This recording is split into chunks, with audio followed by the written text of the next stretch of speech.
What's good, fellow outcasts and other rejects? It's Harder Daddy here, and welcome to WTC, the Anime Outcast. First off, if you're new here, we upload anime what-ifs based around My Hero and other shows alike. Secondly, did you know that 80% of our audience isn't subscribed? So if you want us to continue making good content, make sure to like and subscribe. Now without further ado, let's get into the video. When we had last left off, Izuku had just begun the hero vs. villain training against Bakugo and Ida. He was face to face with his fated rival Bakugo, who was determined to beat the answers out of Deku about his sudden powers. We pick up with Deku freshly transformed into his unnamed nature hero, the one we know as Wildvine. He stares down Bakugo as he could feel the rage seething off of him. Listen here, freak show! I'll give you one chance to explain yourself before I turn you into ash! Bakugo roars from down the corridor, his desire for answers driving him to his most natural weapon, violence. But he doesn't get a response from the Omnitrix wielder, as he just whispers something to his partner, Uraraka. Then, the crazed bomber lunges into the air and blasts himself at his opponent. Once close, he goes for a flurry of explosions, which Deku surprisingly takes point blank, but spins backwards first. This causes a chain reaction with his unused seeds on his back, creating an even bigger explosion, sending both boys back. As Bakugo recovers, he notices the corridor is masked in a cloud of thick black smoke. From the mist shoots out green tendrils in which he promptly dodges while yelling out, "Is that all you got?" But once again, he is met with no answer. When the smoke begins to settle, Bakugo quickly notices a distinct lack of people in the ruined hallway. It appears that Uraraka had run away, and a hole was in place of Deku. Panicked, Bakugo frantically yells for his opponent to show himself while looking around. Then, almost on cue, Izuku busts through the ground while yelling, "Inaccurate chain prison!" he proudly announces as he starts tangling his rival in his tendrils and vines, but his bindings are no match for Bakugo's violent explosions as he breaks free from his restraints and jumps back. Then, he aims his loaded gauntlet at a plant monster and laughs, "What's the matter? Afraid to come up with your own moves or something?" With his sly remark out of the way, he primes his support item and gets ready to decimate Deku before a voice bellows in his ear. "That's enough, Bakugo! You have already been disqualified from the match!" All Might announces from an earpiece, freezing Bakugo in place. Teacher explains how during Izuku's last move, he had snuck a capture tape around his leg without him noticing, which he got off Uraraka before she ran off. With that, Bakugo lowers his weapon, with his jaw falling open as well. He just stares at Izuku blankly as he fully emerges from the ground, mortified by his amateur mistake. But Izuku doesn't dwell on him for long as he scurries off to enact the second part of his plan. As Bakugo starts walking out of the building, he drags his feet with his head down, low from defeat. Once outside, he rips the tape off his leg, only to find a message crudely scrawled onto it. It vaguely reads as, "I'll explain everything.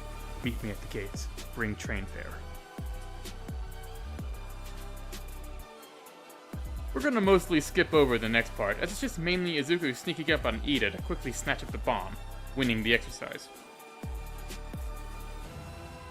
We pick up again with Izuku meeting Bakugo outside the large UA gates. From there, he leads him to Takuba Municipal Beach Park. As they arrive, Bakugo demands answers as he had done what Deku had asked. But yet again, he receives no response as Izuku begins looking for something, eventually finding an abandoned truck parked at the end of the beach. The main exterior of it was rusted, with the tires being slashed. "Look, nerd! I didn't come all this way just to watch you rummage through crap!" Bakugo yells, frustrated by the two's lack of communication as Izuku starts searching through the truck's cab. After a few minutes of searching, Izuku pulls out a strange spherical pod and starts talking. You, remember that time the meteors rained down from the sky? I think the locals called it Zero Day or something along those lines," he explains before throwing the rusted pod to Bakugo's feet. "Well, let's just say that thing was among the meteors. It crashed right in front of me. It almost killed me," he explains further while toying his watch. This doesn't satisfy Bakugo as he demands to know how this is linked to him getting a quirk. "That's the thing, Kachan. I'm still quirkless," Izuku mutters back before popping the dial on his watch and promptly slamming it down. The watch's flash almost blinds Bakugo as he recovers his face, seeing Izuku as his Technopath hero upgrade once it subsides. Don't you get it? I got the watch from the pod. I have no clue what it is, but it lets me change into like 12 different creatures. Izuku finally explains as he emerges from the truck, seemingly repairing it. This doesn't make any sense to Bakugo, seeing it as a poor excuse to hide something else. But as he continues to think, it starts making sense to him in aspects. As they continue to discuss what Izuku's power is, with Bakugo pelting him with a myriad of questions, a strange drone watches on. It keeps its distance from the boys, but hones in on the conversation. But with that, we're skipping ahead a couple of days. There's not much need to cover class representative vote, which goes exactly like in canon. Instead, we go straight into the bus ride to the USJ facility. In this version of the ride, however, Izuku sits right next to Bakugo as he flips through his hero's notes, reading up on his alien forms. Lame. Boring. Stupid. How many damn arms do you need? Bakugo mutters to himself as he flips through it. After their talk on the beach, the pair's relationship had taken a friendlier turn, though they still wouldn't call each other friends. There was just an unspoken trust between the pair. As he continues to go throughout the notebook, he notices a page aptly named Hero Names.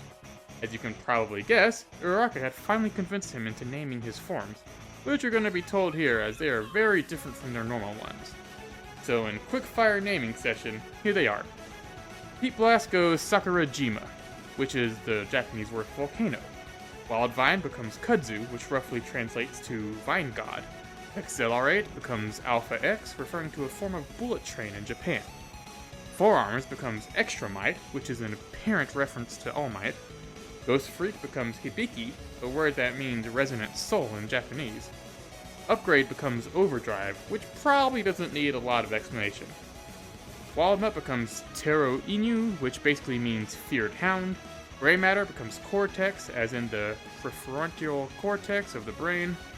Ripjaws is given the name Saka Saru, which means rip and tear in Japanese. Stinkfly becomes Slime Sect, which Izuku just sees as a basic but fitting name. Cannonbolt becomes Wrecking Bolt, which is just a cool sounding name to him. And Diamond Head becomes Keishai Sei, which translates to Blade's Edge. Going back to the bus ride, everyone was in high spirits as they discussed the ones among them that had the most potential. Most people seem to gravitate to either Deku or Bakugo for obvious reasons, but as the conversation progresses, a very valid question is asked by Asui.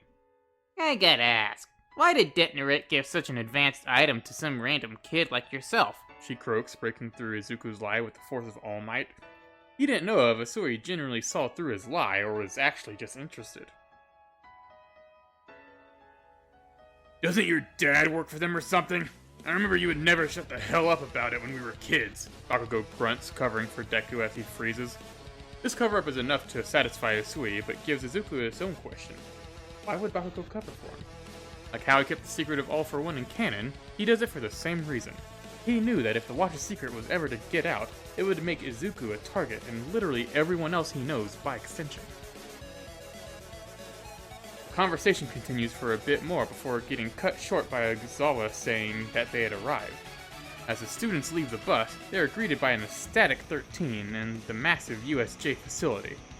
The students are quickly rushed into the building with the rescue hero going on her typical speech. But as they walk further in the dome, Deku starts noticing something strange about the Omnitrix. The dial was popped up and spinning on its own with the half-formed diamond shape on its screen.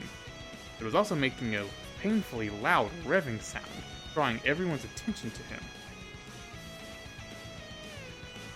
But eyes are quickly turned to the central plaza as a black void forms. From it, hordes of villains pour out like a gushing lake, with the supposed boss villain coming out last. At first, the students think that they are a part of the exercise but get yelled at by their teacher to stay back. The situation starts to dawn on them. Aizawa leaps in to fend off the villains without hesitation, commanding his colleague to get the students out of there.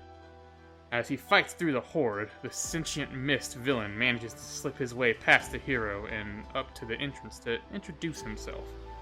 When the students get close to the said exit, he materializes in front of them and politely announces, Please excuse our rather brash entrance, but I do believe one of you kids has property belonging to the League of Villains.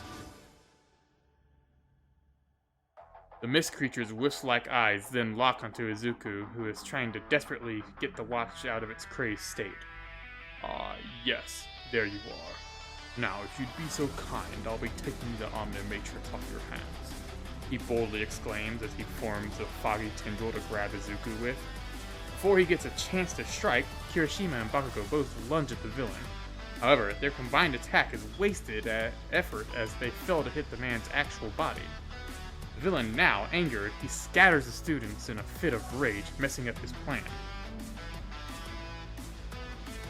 Deku is transported to the shipwreck zone, just like in canon. Being forced to dive into the water, he tries desperately to slam down the Omnitrix's dial, only to notice it was already down. So confused, Deku doesn't get a chance to contemplate as he's rushed by an amphibian villain. His first thought is to dial up Sake Sakura, but realizes he doesn't have much time to change. As he braces himself for the fish villain's attack, panicked thoughts ensue, only to be barely saved by Asui, who brings him aboard the boat set in the middle. With a second to breathe, Izuku collapses on the ship's deck, muttering to himself about how problematic the watch is, but Asui quickly forces him to his feet, berating him as he was not focusing on the dire situation. So Izuku goes straight into his analysis mode and starts discussing stuff with Asui. Their first topic was the League's end goal. They reach a conclusion and it has to be something greater than just to steal a support item. Throughout this part, Asui would keep asking Izuku what he thought the item was, with him playing dumb. He obviously knows the group is after the watch, but wasn't totally sure due to what the Mist villain had called it, the Omnitrix. Up until this point, Izuku hadn't actually learned the name of the Omnitrix, but to the actual topic, they struggled to reach a coherent answer. Next, they talk about how prepared their antagonists are. Certainly know a fair bit about the UA schedule and facility, but yet they put the most aquatically adept in the shipwreck zone. This clearly means they weren't clear on the students' quirks, giving Izuku an idea for later. The last topic is their escape plan, creating another conflict. Deku had grown somewhat cocky after cleaning the beach, taking after Bakugo and inheriting his battle-hungry mentality. He wants to jump in head first and take them out. Asui, on the other hand, wants to find a way to flee, but still knowing that would be equally as difficult. So Izuku devises a compromise.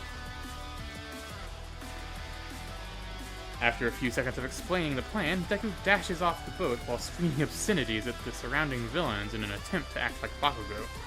He wants all eyes on him to put off the stunt. Once in the air, he dials up the hero and transforms, becoming Wrecking Bolt. In his ball form, he starts revving up furiously in the air before Tatsui jumps into the air herself and smacks him at the villains with her tongue. This doesn't have the same effect as their cannon attack, but it gives Asui enough leeway to escape. She slowly makes her way to the central plaza, using the sounds of war to lead her there. The sound sources are coming from Aizawa as he takes on a horde of villains on his lonesome. Shigaraki watches the fight observantly while fidgeting with some device. The item looked kit-bashed, clearly constructed from scrape and other junk parts. When Asui makes it to the plaza, she watches in awe at her teacher before Deku emerges from the water beside her, gasping for air. So the fact that he was human again so quickly confuses her. Explaining when he was fighting his own battle against the water villain horde, the watch suddenly timed out without explanation, forcing him to make a break for it. As Deku observes Aizawa in his fight, he sees it as an uphill struggle that will be getting too steep for him. I think we need to lighten Mr. Aizawa's load, if you get what I mean. I doubt he's going to last very long out there, Izuku mutters to Sue, the brief taste of victory clouding his judgment. Are you crazy? We barely got out of the water zone. Doesn't your watch need time to recharge? Asui comments back, bringing up a more valid concern. But Izuku just shows her the vivid green glow of the Omnitrix, seeming to have quick recharge and timeout. While with Shigaraki, he calls forward Kurogiri to complain to him in his childlike manner. This device is useless! Did Master really think our human crap would turn off such a weapon? He vents, starting to violently scratch his neck in frustration. His mist friend tries desperately to calm him down and advises him to turn his aggression towards the enemy. But then, as he goes to lash out at his subordinate, he sees Izuku flash the green glow of the Omnitrix, Immediately, his eyes lock on to the watch. Thanks to the Outcasts and Rejects for watching to the end of the video. If this video gets 80 likes in 2 weeks, we'll continue the series. Other than that, if you have any questions about the series or channel, sound off in the comments or feel free to join our Discord. Now, instead of marketing myself, I feel like there's something I need to say, and forgive me for kind of stealing it. You are perfect just the way you are. There is no one in the world like you, which makes you unique. Instead of trying to change yourself, be around those who accept you for who you are. Thank you. Have a good day.